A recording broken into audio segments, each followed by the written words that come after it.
Alors, voici le corrigé de cet exercice. Donc, je vous rappelle que pour A, nous avions tout multiplié par x-1, qui est le dénominateur de A. Et puis, nous avions remplacé x par 1, ce qui donne donc x³ plus 3x moins 1. Comme on multiplie cette fraction par x moins 1, le x moins 1 s'en va au dénominateur. Et donc, nous n'avons plus que x plus 1, x moins 2, x plus 2. Et nous allons, dans cette expression, remplacer x par 1. Ce qui fait 1 plus 3 moins 1, donc 3 au numérateur.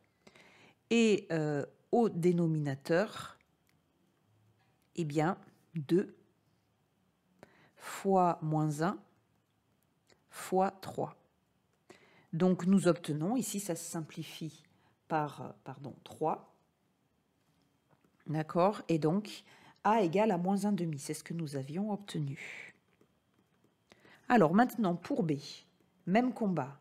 B, son dénominateur, c'est x plus 1. Donc, on va tout multiplier par x plus 1 de façon à isoler B. Mais quand on multiplie tout par x plus 1, eh ben, il va y avoir, si vous voulez, je peux vous le faire encore ici, quand on multiplie tout par x plus 1, vous voyez, donc ici, ces x plus 1 là vont s'en aller. Mais ici, il n'y a pas de simplification de ce côté-là. Là, il va y avoir simplification par x plus 1. D'accord? Voilà. Et alors maintenant, l'astuce, c'est justement de remplacer x, alors non pas par 1 comme je l'ai écrit ici, j'ai fait une bêtise, mais par moins 1. Parce que moins 1, eh bien, quand on va remplacer x par moins 1, tout ce bloc-là, ça va faire 0, ça aussi et ça aussi. D'accord? Donc, il ne nous restera plus que b. Le voilà, il est là, le b. Donc, maintenant, j'écris entre crochets la fraction simplifiée, c'est-à-dire qu'il n'y a plus de x plus 1 au dénominateur, mais il reste x moins 1, x moins 2 et x plus 2. Voilà, donc quand x est égal à moins 1, ce qui donne, donc moins 1 au cube, ça fait moins 1, moins 3, moins 1, sur, donc moins 2, moins 3 et 1. D'accord? J'ai remplacé x par moins 1, ça fait moins 2, moins 3 et 1. Voilà, donc nous n'obtenons plus que moins 5 divisé par, eh bien ici, 6. Voilà, donc moins 5 sixièmes pour B. Et pour C, donc pour C, cette fois-ci, on va tout multiplier. Je vais enlever tout ça parce que ça fait un peu désordre. Donc on va tout multiplier par le dénominateur de,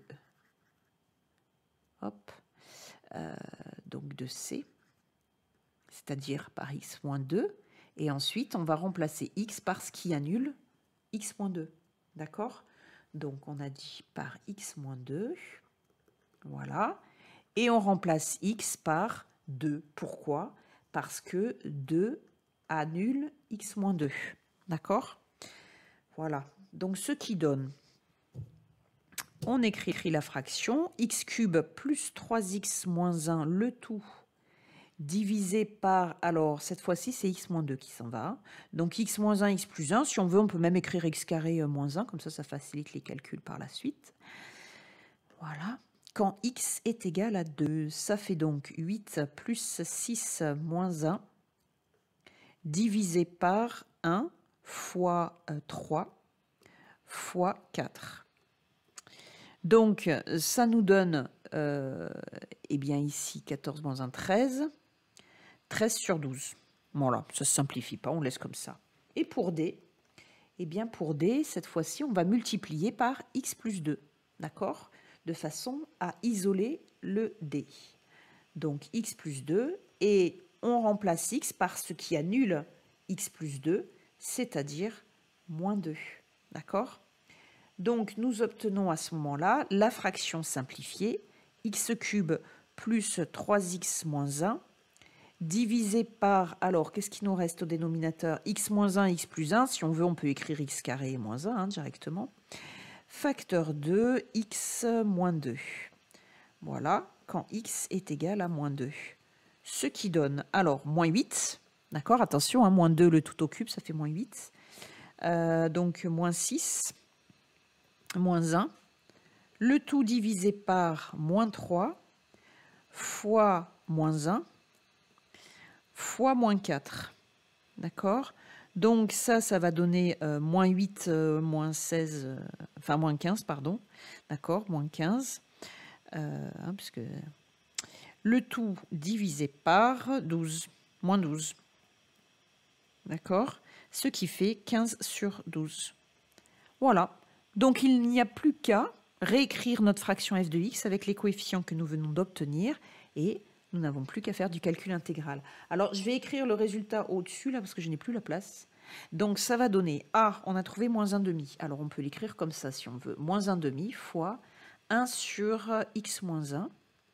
Ensuite B, on a trouvé moins 5 sixièmes. Donc moins 5 sixièmes fois 1 sur x plus 1. D'accord, voilà. Ensuite, C, on a trouvé 13 douzièmes. Donc 13 douzièmes fois 1 sur x moins 2. Et pour D, 15 douzièmes fois 1 sur x plus 2. Voilà. Voilà la fraction. Et maintenant, on n'a plus qu'à intégrer si on le souhaite. D'accord? Allez, je vais le faire ici. Voilà, donc primitive de f de x, puisque c'est quand même l'aboutissement de ce travail de décomposition en somme d'éléments simples. Alors, ça fait moins 1 demi primitive de 1 sur x moins 1, moins 5 sixièmes primitive de 1 sur x plus 1, plus 13 douzièmes primitive de 1 sur x moins 2, plus 15 douzièmes primitive de 1 sur x plus 2. Allez, j'écris directement le résultat. Ça fait moins 1 demi fois ln de valeur absolue de x moins 1, moins 5 sixièmes fois ln de valeur absolue de x plus 1, plus 13 douzièmes fois ln, évidemment j'ai mis 13 treizièmes, voilà ça, quand je commence, voilà, vous aurez rectifié j'imagine, ln de valeur absolue de x moins 2, et plus 15 douzièmes ln de valeur absolue de x plus 2, plus constante d'intégration. Voilà, et l'exercice est fini. Ok, alors, je vous propose, en devoir maison, l'exercice suivant. Et alors, ce que je vais faire, c'est que je vais carrément le résoudre dans cette vidéo. À vous de tout bien prendre en note, de bien rédiger et de me le rendre sur Moodle avant le lundi 7 décembre prochain. Voilà, donc vous le faites quand vous voulez dans la semaine. Là, la séance d'amphi est terminée, mais voilà. Alors, quand même, on va revoir un peu le cours, puisqu'on a travaillé sur un exemple de la décomposition en somme d'éléments simples. Donc, nous allons lire ce résultat à retenir. Donc, soit f, une fraction irréductible, il faut toujours partir d'une fraction irréductible, sans partie entière, à pôle simple, alpha 1, alpha 2, alpha n. Donc, ce sont les racines du dénominateur qui sont simples. D'accord ? Donc ça veut dire quoi? Ça veut dire que alpha 1, alpha 2 et alpha n sont toutes différentes, si vous voulez. Donc je vais peut-être l'écrire ici. Voilà, ce sont des valeurs différentes. Donc elles sont simples, il n'y a pas deux fois une même racine. Voilà. Alors, continuons. On a alors grand f de x qui est égal à un polynôme divisé par le produit d'accord, des polynômes de la factorisation du dénominateur. Le degré de P est strictement inférieur à n. Pourquoi? Parce que, comme on a dit qu'il n'y a pas de partie entière, c'est écrit là, du coup, il n'y a pas de division possible entre P et le dénominateur. Le dénominateur est de degré n. D'accord? Parce qu'on a n, on a le produit de n polynômes de degré 1. Voilà. Ensuite, P de alpha i est différent de 0. Eh bien, ça, c'est pour dire que la fraction est irréductible. Les racines du dénominateur, les racines de B, n'annulent pas les racines de P. D'accord? Donc ici, ces deux hypothèses, ça c'est pour faire allusion au fait qu'il n'y ait pas de partie entière. D'accord? Voilà. Et enfin, ici, le deuxième point, c'est pour dire que la fraction est irréductible. Donc, pas de racine commune. Irréduction. Pourquoi j'ai mis irréduction? Irréductible. Voilà, je vais y arriver. Alors, on vous dit qu'alors, grand F se décompose en somme d'éléments simples, d'accord, de la forme suivante. Donc, ce sont que des éléments simples de première espèce. Donc, j'ai noté A indice 1, A indice 2, A indice n, les coefficients. Et donc, pour calculer AI, il suffit de multiplier, par exemple, si j'ai A2, il suffit de multiplier la fraction par x moins alpha 2 et de remplacer x par alpha 2. D'accord? Et ça, c'est pour tout i compris entre 1 et n, donc pour toutes les valeurs ici. Voilà. Alors, nous allons appliquer ce résultat à notre fraction. Alors, je vous rappelle toutes les étapes. Donc, première étape, vous vous rappelez, la première étape, on commence par factoriser le dénominateur. Donc ici, on va dire qu'il s'agit de a de x sur b de x. Donc, on commence par factoriser grand B de x.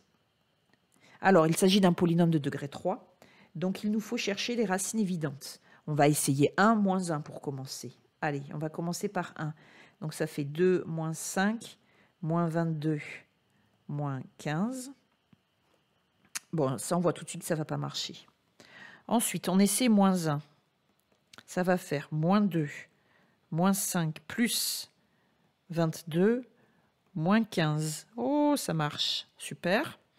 Donc maintenant, il va falloir dériver pour voir si cette racine n'est pas multiple. Mais en fait, elle ne va pas être multiple compte tenu du fait que je travaille ici qu'avec des fractions à pôle simple. En plus, les racines multiples, vous n'avez pas encore vu ça en TD. Hop, donc je n'en parle pas. De toute façon, il n'y a que des racines simples. D'accord? Alors, donc, je ne trouve pas d'autres racines évidentes. Donc, je vais diviser le polynôme B par x plus 1. D'accord? Allez, c'est... Alors, donc je vous rappelle que nous avons ici a de x et b de x. Donc faites bien attention aux erreurs d'énoncé. Vous réécrivez bien tous les termes.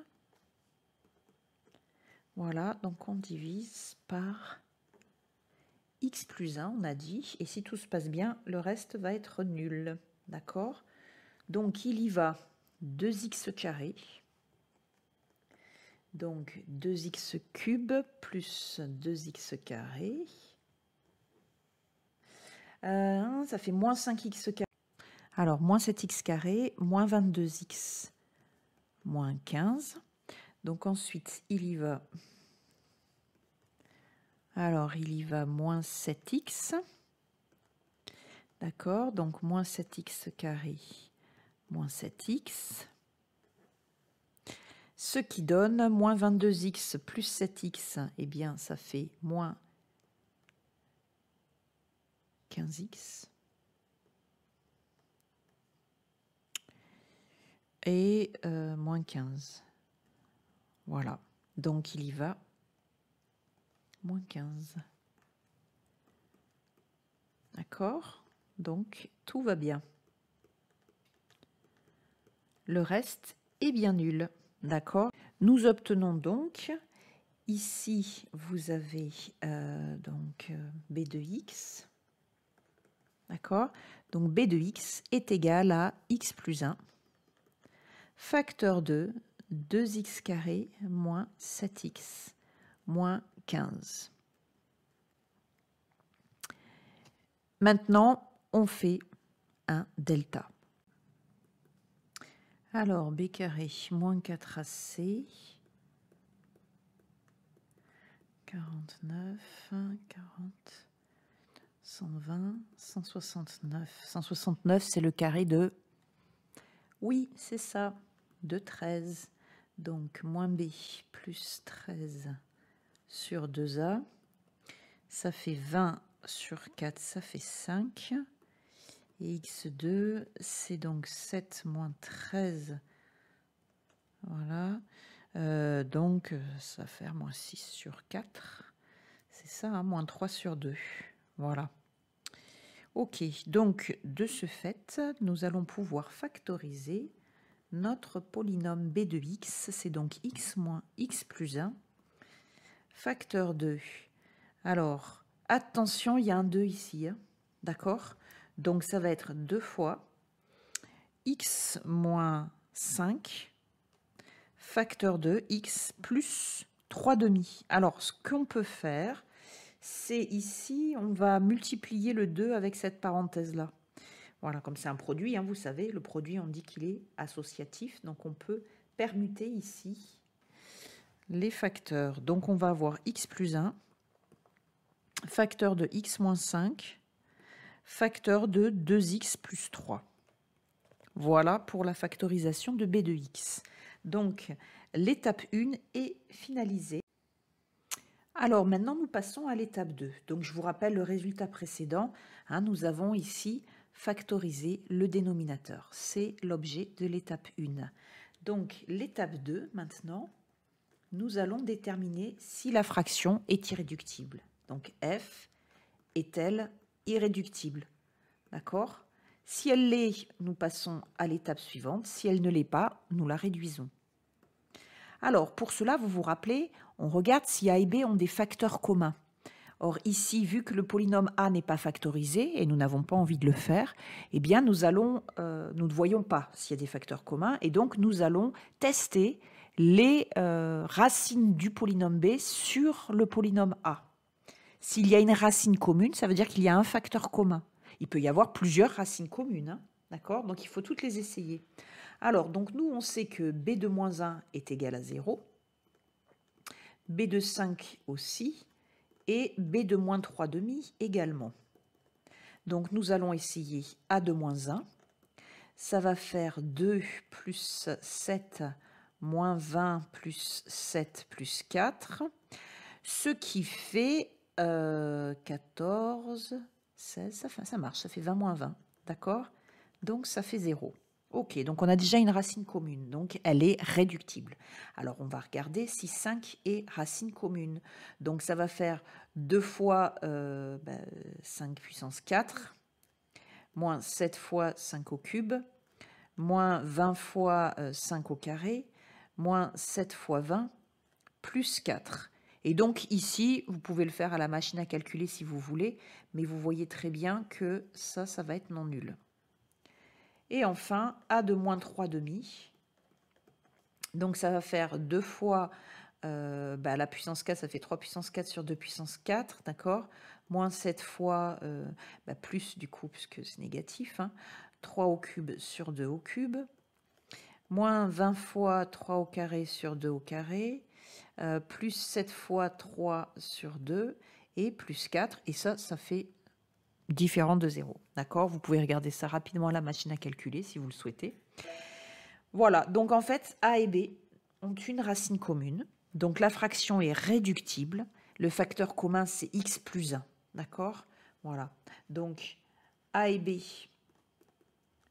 ont une racine commune. Voilà, donc c'est moins 1. Donc, A et B ont un facteur commun qui est x plus 1.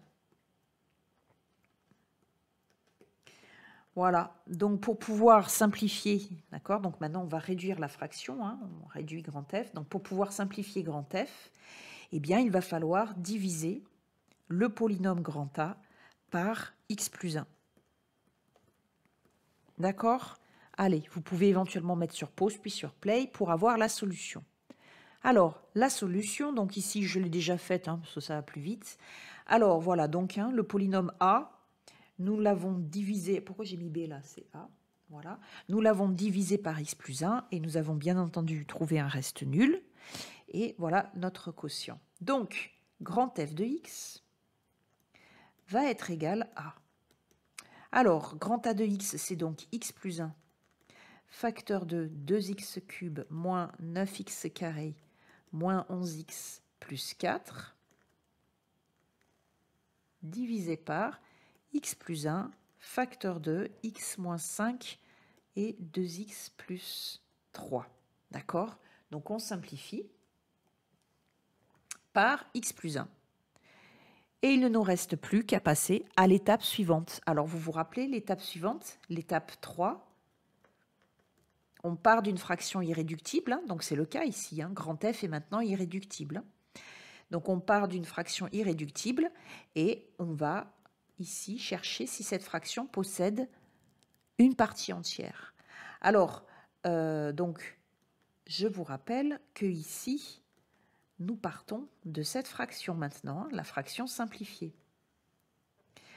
Alors, je vais appeler à nouveau grand A le polynôme du numérateur et grand B le polynôme du dénominateur. D'accord? Ça évite d'avoir 36 000 notations. Alors, l'étape 3, c'est quoi, vous vous rappelez? Grand F a-t-elle une partie entière? Eh bien, pour répondre à cette question, vous savez, il faut savoir si on peut effectuer la division de A par B. Et donc ici, on compare les degrés.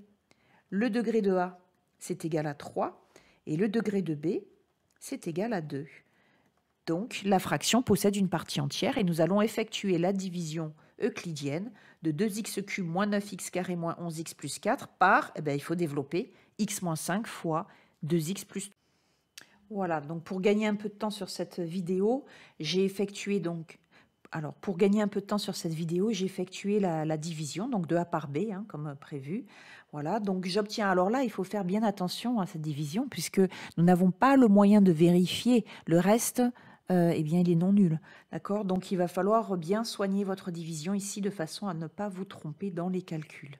Donc regardez bien ici, souvent les erreurs, c'est à ce niveau-là. Les étudiants oublient de distribuer le moins jusqu'au bout. D'accord? Donc ici et ici aussi.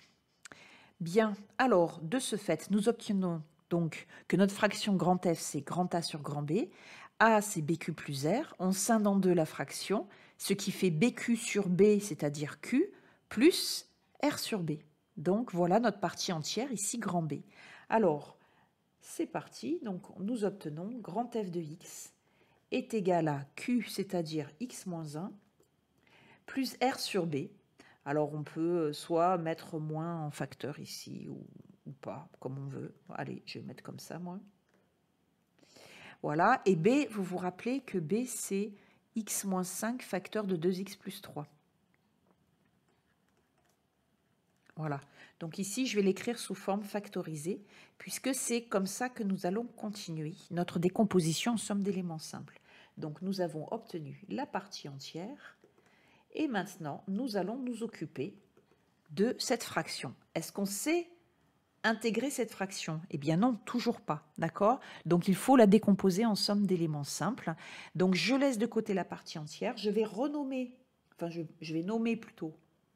Je ne l'ai jamais appelée cette fraction. Je vais la nommer z de x, d'accord? Et maintenant, je passe à l'étape 4. Je décompose z de x, qui est forcément irréductible, puisqu'elle provient d'une fraction irréductible, et elle est forcément sans partie entière, puisque on l'a calculée ici, avec cette division.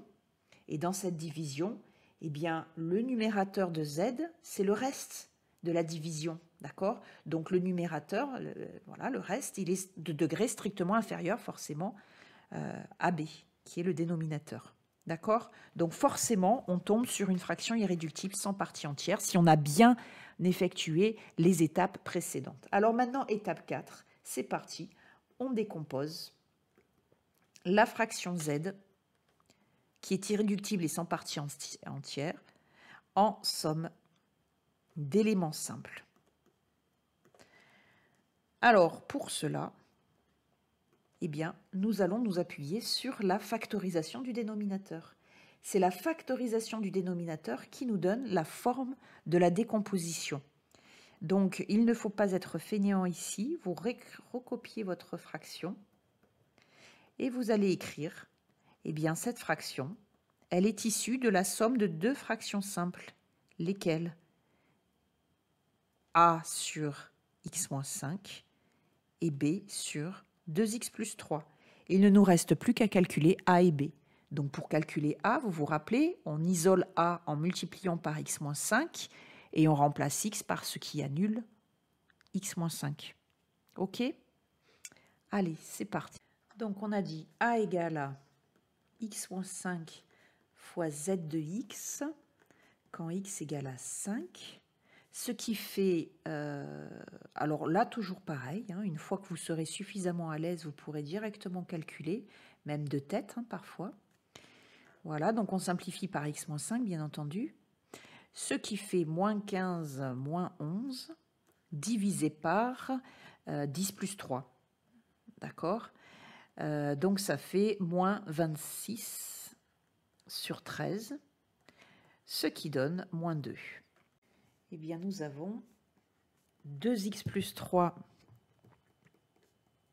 fois z de x, quand x est égal à moins 3 demi, ce qui donne moins 3x moins 11 divisé par x moins 5, quand x est égal à moins 3 demi, soit, alors 9 demi moins 11 divisé par moins 3 demi moins 5, ça fait donc 9 moins 22 sur 2, le tout divisé par moins 3 moins 10 sur 2. D'accord?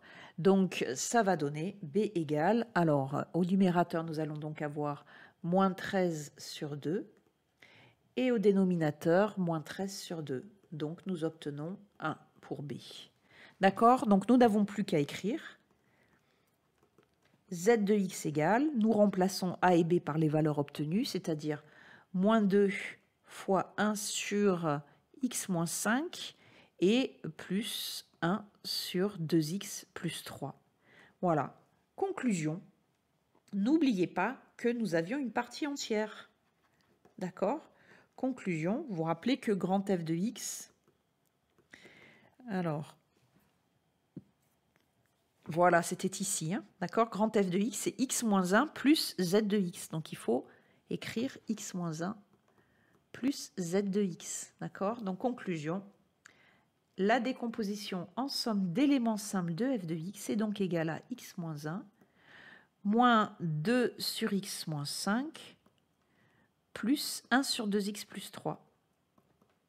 D'accord? Et donc, calcul intégral. Ça va donc donner x carré sur 2 moins x moins 2 fois ln de valeur absolue de x moins 5. Et alors ici, faites attention, hein, je vous rappelle que la formule, c'est u' sur u pour le dernier. D'accord? Et pour l'avant-dernier aussi, bien sûr, mais l'avant-dernier n'a pas posé de problème. Alors pourquoi le dernier poserait problème? Eh bien parce qu'ici, votre u, c'est 2x plus 3. Et quand on dérive 2x plus 3, ça fait quoi? Et oui, ça fait 2. Et on n'a pas 2 au numérateur. Donc, astuce, on multiplie par 2 et on divise par 2. Et le 1/2, là, on le sort de l'intégrale. Donc, ça fait, en fait, si vous voulez, c'est comme si on avait 1/2 fois l'intégrale de 2 sur 2x plus 3 dx. Donc, 1/2 fois u' sur u. 1/2 fois ln de valeur absolue de u.